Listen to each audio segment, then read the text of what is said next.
किसान साथियों, आप भी चाहते हो कि 2026 में आपकी धान की फसल में जो है हर्बिसाइड ना आए, खरपतवार ना हो, और साथ ही साथ आप चाहते हो कि भैया आपके धान में ब्लास्ट की समस्या देखने को ना मिले और ब्लाइट की समस्या देखने को ना मिले, जो बहुत बड़ी समस्या रहती है किसान के सामने और पूरी पूरी फसल को बर्बाद कर देती है। तो आज आपको मैं ऐसी कुछ वैरायटी बताने वाला हूँ जिसमें आपको जो है ना तो ब्लास्ट की समस्या देखने को मिलेगी और ना ही ब्लाइट की समस्या देखने को मिलेगी। तो ये देखिए, आपके सामने एक ये वैरायटी है जो हर्बिसाइड जो है टॉलरेंस वैरायटी है, और दूसरी वैरायटी है ये वैरायटी जो आपको ब्लास्ट और जो है ब्लाइट की समस्या आपको इसमें देखने को नहीं मिलेगी।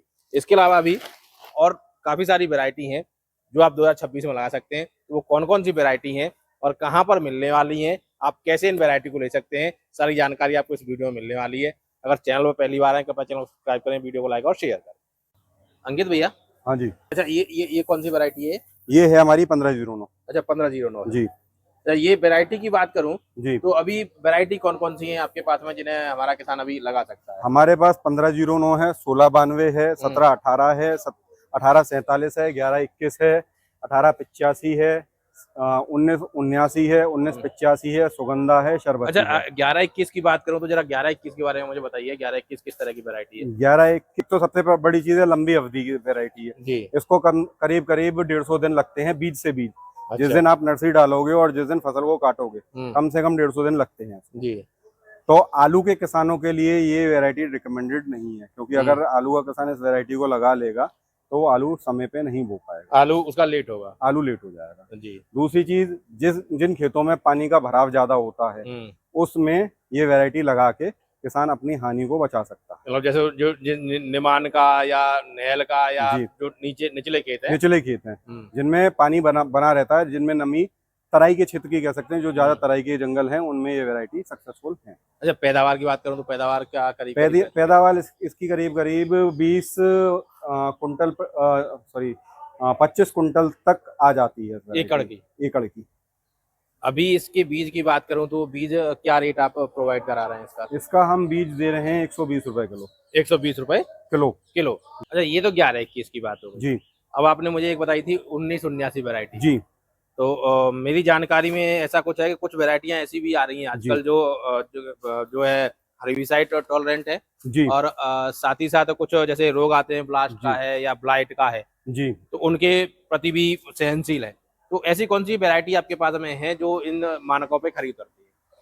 एक्चुअल में क्या है, संस्थानों ने पहले काम किया ईल्ड पे, जी। उसके बाद काम किया कि किस तरह से किसान का खर्चा कम किया जाए। जी। मतलब रोग कम लगे तो हाँ, दवाई का खर्चा बच जाएगा किसान। बिल्कुल बिल्कुल। जैसे कि वेराइटी है PB 1847।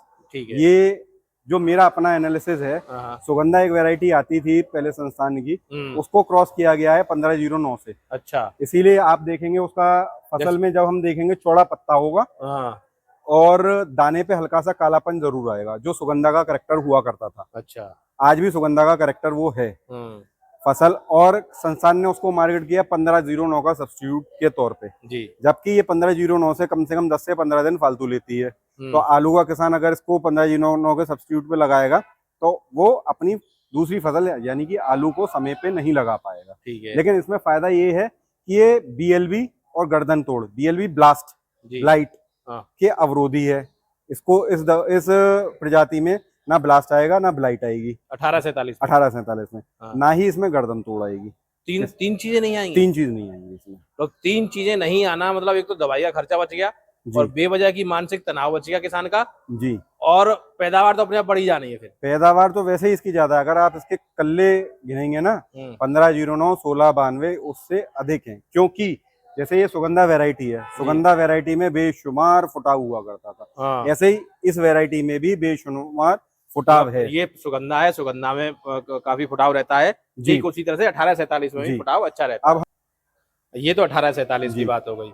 अब अगर मैं बात करूं, जो मैं हर्बिसाइड टॉलरेंट की बात कर रहा अभी इसी रूप में आपको बताना चाहूंगा। हर्बिसाइड टॉलरेंट को मैं इसके बाद आपको बताऊंगा। एक वैरायटी है 1885 जो कि BLB प्लस गर्दन तोड़ अवरोधी है, लेकिन वो सुधार है 1121 का। अच्छा, अंतर ये है 1121 से ये थोड़ा सा समय फालतू लेती है। वो 150 दिन ले रही है, तो 155 से 160 दिन लेगी। 5 से 1885। 1885 5 से हाँ। 10 दिन फालतू लेगी। फुटाव अच्छा है, उसका जो सेंटा है, स्टेम कह सकते हैं, वो उससे अधिक मजबूत है 11-21 से। पैदावार अच्छी है, कुकिंग क्वालिटी अच्छी है। जो हमारे एक्सपोर्टर हैं, अगर उस वैरायटी को एक्सपोर्ट करते हैं, जो हमारा माल विदेशी मुल्कों में जाके रिजेक्ट होता है क्योंकि केमिकल मात्रा पाई जाने के कारण, वो इस प्रजाति में नहीं पाई जाएगी। इसकी इसकी कीमत आपने बीज की क्या रखी हुई हमने है? इसकी कीमत 110 रुपए रखी है, क्योंकि हम इसको प्रमोट करना चाहते हैं। हाँ। किसान अधिक मूल कम देख के अधिक से अधिक लगाना चाहे। और जो आपने 1847 1847 उसका मूल हमने रखा है मात्र 75 रुपए। 1847 का? जी। अच्छा। सारी वेराइटी जितनी भी हैं हमारी बासमती की, वो लेती हैं 125 दिन से लेके 160 दिन। अच्छा। जितनी भी बासमती की वेराइटियां हैं अब तक संस्थान ने बनाई है। अच्छा, हर्बिसाइड टॉलरेंट की बात करें तो कौन सी हाँ, variety? अभी हमने हर्बिसाइड टॉलरेंट की बात करी थी, जो है HT 1985 और HT 1979। जी। HT का मतलब हो गया हर्बिसाइड टॉलरेंट, उसका हम दूसरा नाम भी हम दे सकते हैं PB 1979 1985। PB मतलब हो गया पूसा बासमती, हाँ। और HT मतलब हो गया हर्बिसाइड टॉलरेंट। जी। आप देख सकते हैं ये है 1979 और 1985 हमारे पास। इसमें फायदा क्या है, एक दवा खरपतवार नाशी दवाई आती है इमेजाथाइपर, जो कि पूर्व में हम लोग मूंग में लगाते थे, MP में सोयाबीन में लगाई जाती है खरपतवार मारने के कारण के लिए। अब इन वैरायटियों में क्या खूबी है, 1979 है सुधार 11-21 का, और 1985 सुधार है 1509 का। हर्बिसाइड टॉलरेंट होने की वजह से जो इसमें सुधार किया गया, ये 5 दिन दोनों वैरायटी अपनी अपनी सुधारी, जिस वैरायटी में हमने सुधार किया, जैसे 1509 आपकी 125 से 130 दिन ले जाती है, तो ये 5 दिन कम लेगी। अच्छा। 1985 और 11-21 से ये 5 दिन कम लेगी, कम से कम 1979। बाकी हमारी जो पैकेज ऑफ प्रैक्टिस है, किस तरह से हमने बीज बोया, जैसे हम इसको DSR में भी लगा सकते हैं। DSR बोले तो डायरेक्ट सीडेड राइस, जो हम मशीन के द्वारा लगाते हैं। उसमें फायदा क्या होता है, दूरी समांतर हो गई, उसके बाद हमने बुवाई करी, 20 से 22 दिन की फसल हुई, जब ऊपर निकल के आई, हमने देखा अगर हमारे खेत में खरपतवार है कुछ भी, या फिर पिछले साल का बर्रू धान उपज रहा है, हमने इमेजाथाइपर मारा, सब साफ हो जाएगा इस प्रजाति को छोड़ के। बाकी और कोई भी धान की प्रजाति होगी, सकरा पत्ते की कोई भी घास होगी, सब साफ हो जाएगी। हम इसको सीधी रुपाई में भी इस्तेमाल कर सकते हैं और DSR में भी इस्तेमाल कर सकते हैं, दोनों में कर सकते हैं, और दोनों में ही इसमें फायदा है। 5 दिन कम लेती है। अगर हम DSR में इस्तेमाल करेंगे तो 10 दिन कम लेगी, अगर रुपाई में इस्तेमाल करेंगे तो 5 दिन कम लेगी। क्वालिटी, कुकिंग क्वालिटी की बात करें, जो कि मेलर्स बेसिकली देखते हैं, वो भी इसकी सुपीरियर है 11-21 और 1509 से 1985। अच्छा, इमेजाथाइपर की आप बात कर रहे हैं तो दूसरी वैरायटियों में लगा सकते हैं क्या इमेजाथाइपर? अगर इमेजाथाइपर इन दोनों प्रजातियों के अलावा किसी और भी प्रजाति में लगा दिया तो वैरायटी पूरी जल के खत्म हो जाएगी, खेत में आपको कुछ नहीं मिलेगा। मतलब इसीलिए इनको हर्बिसाइड टॉलरेंट कहा गया है, क्योंकि इमेजाथाइपर के अनुकूल हैं ये। अच्छा, इनकी कीमत क्या रहने वाली है? इसकी कीमत 1985 की कीमत है 100 रुपए किलो जी, और इसकी कीमत है 1979 की 140 रुपए किलो। कोई भी किसान जी इन वेराइटीज को जो भी आपने सुझाई हैं या बताई हैं, जिनके बारे में जानकारी दी है, लेना चाहे तो किस तरह से ले सकता है? सबसे प्रथम रास्ता तो है कि हमारे सीड प्लांट गांव, जो कि ग्राम बुरेका में है, वहां पर आए, अपनी संतुष्टि करे और बीज लेके जाए, बीज का सैंपल देखे और लेके जाए। ठीक है, उससे वो भी संतुष्ट है, हम भी संतुष्ट हैं। दूसरा रास्ता, अगर वो नहीं आना चाहता, नहीं आ सकता, तो बीज का मूल प्लस डाक का मूल जो पोस्टेज में चार्जेस आएगा, वो पहले पे कर दे, हम उसको डाक के जरिए भेज देंगे बीज को। संपर्क करने के लिए नंबर वगैरह? संपर्क करने के लिए नंबर है 9412 78153।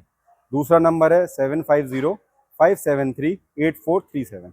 इन पे आप नंबरों पर संपर्क कर सकते हैं। और बाकी भैया ने प्लांट का बताया, तो मैं आप लोगों को एक नज़र डलवा देता हूँ। अभी आप यहाँ पे देख रहे हैं, तो भैया ये तो आपने एक चैम्बर एक तरह से देख लिया, यहाँ पे देख लिया, सामने भी भैया थोड़ा सा एक नज़र डलवा दीजिए, जिससे लोगों को एक आइडिया हो किस तरह का, किस स्केल पर आप भवानी सीड्स में इस समय बीज का काम कर रहे हैं और क्या तरीका है करने का। जैसे अभी ये सारा का सारा बीज ट्रीट किया गया, ये पैकिंग वगैरह होगा अभी? हाँ, पैक होगा ये आप इसका पैकिंग मटेरियल देख सकते हैं, इसमें पैक होगा। ये मशीन है जिससे ट्रीट किया गया है सीड। जी। आप देख सकते हैं हर गोडाउन में अलग अलग वैरायटी लगी है। जो कम अवधि की वैरायटी है वो एक गोदाम में लगी है, जो लंबे समय की वैरायटियां हैं वो अलग गोदाम। अच्छा, इसमें ये 1509 है जी, और शायद उधर 1692 भी इसी में होगी। नहीं 1692 सामने वाले गोडाउन में 1692 उधर उधर सामने गोदाम जी में। इसमें ये दूसरे गोडाउन में। 1509 है, यहाँ पे जी। अभी ये पैकिंग का काम चल रहा है। चल रहा है।